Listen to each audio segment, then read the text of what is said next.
आता या जिलेबींना छान तांबूस रंग आल्यानंतर आपल्याला पाकामध्ये टाकायचं आहे आणि एक साधारणपणे 4-5 मिनटं त्याला पाकामध्ये भिजवत ठेवायचं आहे. नंतर काढून रबडीबरोबर सर्व करायचं आहे. आता मस्त तांबूस रंग आलेला आहे.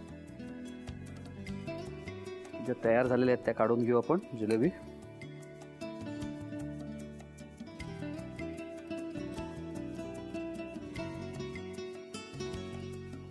याला आपण टाकणार आहोत शुगर सिरपमध्ये.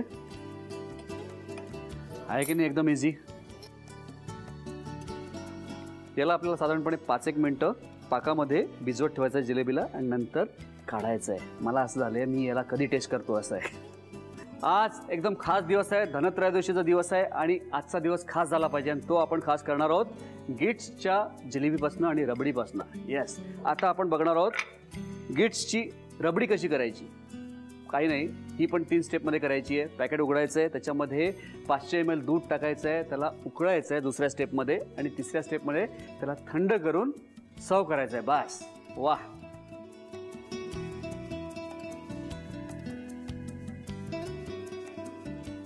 याच्यामध्ये मी अर्धा लिटर दूध टाकणार आहे.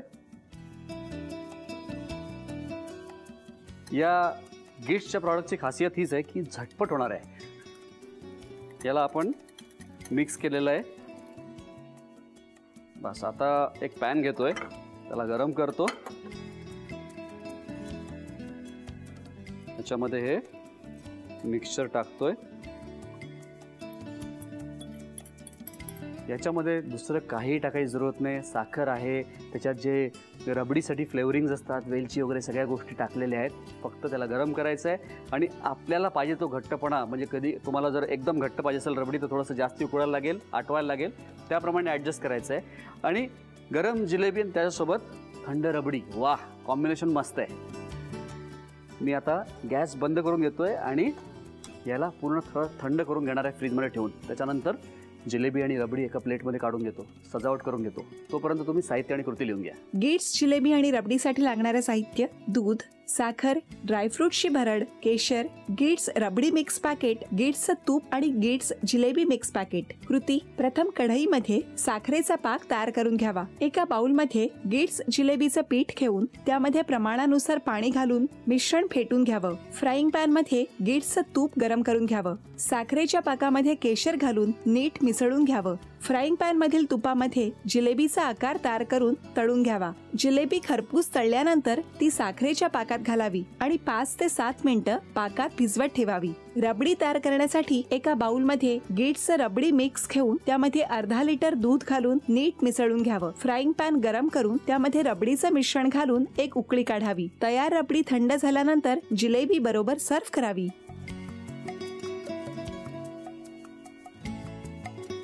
तिने उखाणा घ्यावा, कारण मी सतत बोलत असतो, तू उखाणा घे, मी नाही घेणार. चला. आम्ही सारे खवय्ये हे आहे याचे कामाचे ठिकाण, संकर्षण माझा आहे जीवती प्राण. अरे बाप रे,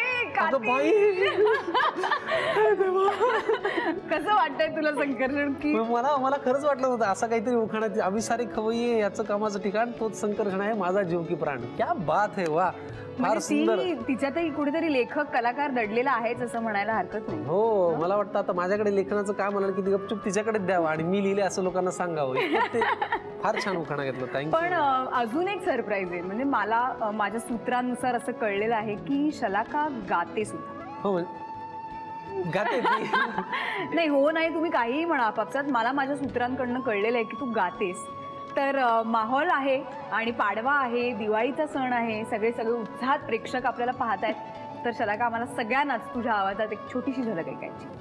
हे चांदणे फुलानी शिंपीत रात्र आली, धरती प्रकाश वेली, ओल्या दवात न्हाली, ओल्या दवात न्हाली.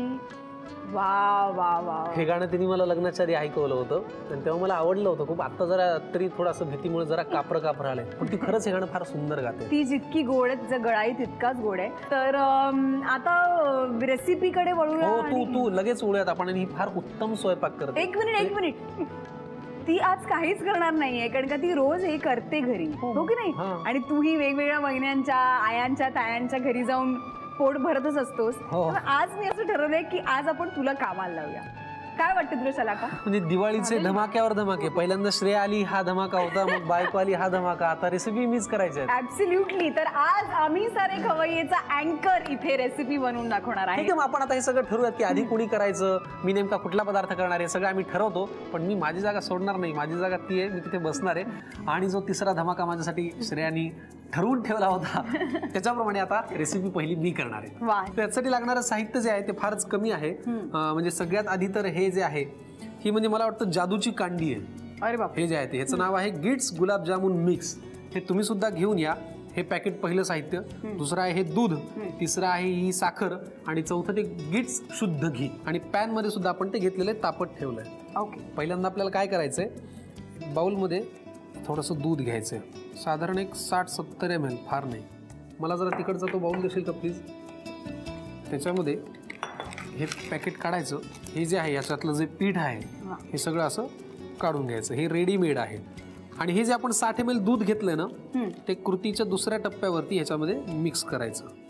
आता हे जे आहे ना हे मिक्स केल्यानंतर हे 5-7 मिनिटं असंच ठेवून द्यायचं, म्हणजे ते जरा आळून येईल. तोपर्यंत आपण शलाकाची मदत घेऊयात. ती आज इथे आलेली आहे. साखरेचा पाक आपल्याला तयार करायचा आहे. हो, ओके. पाणी आपण घेतलंय. आता ही साखर त्याच्यात आपण घालूया. साखरेपेक्षा दुप्पट पाणी आपल्याला घ्यायचं आहे. बरं, आता हे आपलं मिक्स झालेलं आहे. इकडे आपण तूप तापत ठेवलेलं आहे जे आपण गिट्सचं शुद्ध घी घेतलंय. आणि तिकडे साखरेचा पाक सुद्धा तयार होतोय. बरोबर. आता फक्त एक गोष्ट याच्यामध्ये मला ऍड करायची आहे, म्हणजे मी ती सांगायला विसरलो होतो, की हे जे आपण ह्या थिकनेसनुसार ते व्यवस्थित मळून घेतलेलं आहे त्याला जरा 10 मिनिटं तसंच ठेवायला लागतं, तर त्याचे व्यवस्थित गुलाबजामचे ते गोळे होऊ शकतील. तर आपण हे ठेवूयात आणि मग पुढच्या कृतीकडे वळूयात. ओके. आता 5-10 मिनिटं आपण वाट पाहिली आहे. हे जे मिश्रण आहे ते व्यवस्थित झालेलं आहे.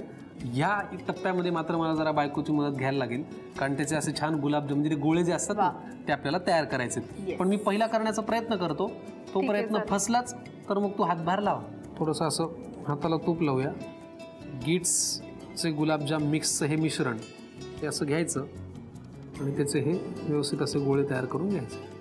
आता हे आपला एक गुलाबजाम तयार झाला असं म्हणायला हरकत नाही. या साईजचे हे असे सगळे तळून करून घ्यायचे. बाकीचं करतेस का तू?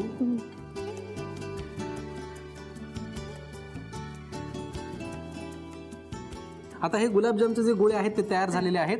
इकडे आपण तूप सुद्धा तापून छान गरम करून घेतलेले. तर आता ह्याच्यात हे सोडूयात आणि डीप फ्राय केल्यानंतर जरा ते खरपूस झाले की या साखरेच्या पाकात सोडायचे. मग आपले हे गुलाबजाम तयार, जे मी तयार केलेले आहेत गिट्स गुलाबजामुन मिक्स या रेडीमेड पॅकेटपासून. वा, पण श्रेया धन्यवाद. आज पहिल्यांदा मला इथे येऊन पदार्थ करायची संधी तुझ्यामुळे आणि झी मराठीमुळे मिळाली. त्यामुळे थँक्यू सो मच. वेगळ्या भूमिकेतनं मला ही जागा आज पाहता आली. ओके, म्हणजे हे झालंय ना, आता साखरेच्या पाकात घोळवलं की रेडी. करेक्ट. म्हणजे कृती हीच आहे, पण मध्ये एक छोटासा पॉज आहे. हे खरपूस तळून घेतल्यानंतर त्याला जरा गार करून घ्यायचं आणि मग त्या पाकात घोळवायचं. गुलाबजाम तयार. बरं, म्हणजे थोडीशी वाट आम्हाला बघायला लागणार आहे, पण तुम्ही अजिबात वाट बघू नका. पटकन लिहून घ्या साहित्य आणि कृती. गिट्स गुलाबजाम बनवण्यासाठी लागणारे साहित्य: दूध, साखर, गिट्स गुलाबजाम मिक्स आणि गिट्स तूप. कृती: एका बाउलमध्ये गिट्स गुलाबजाम मिक्स पावडर घेऊन त्यामध्ये 60 मिलीलिटर दूध घालून मिश्रण मुरण्यासाठी ठेवावं. नंतर फ्राईंग पॅन मध्ये साखर घालून त्यामध्ये पाणी घालावं आणि साखरेचा पाक तयार करून घ्यावा. मुरलेले तयार मिश्रणाचे तूप लावून गोळे बनवून घ्यावेत. बनवलेले गोळे गरम तुपात तळून घ्यावेत. तळलेले गोळे थंड झाल्यानंतर साखरेच्या पाकात घालावेत आणि सर्व्ह करावेत. पहिली जी रेसिपी करणार आहोत ती आहे भेंडी पनीर अजवाईनी. आता आपण करणार आहोत पाकातल्या पुऱ्या.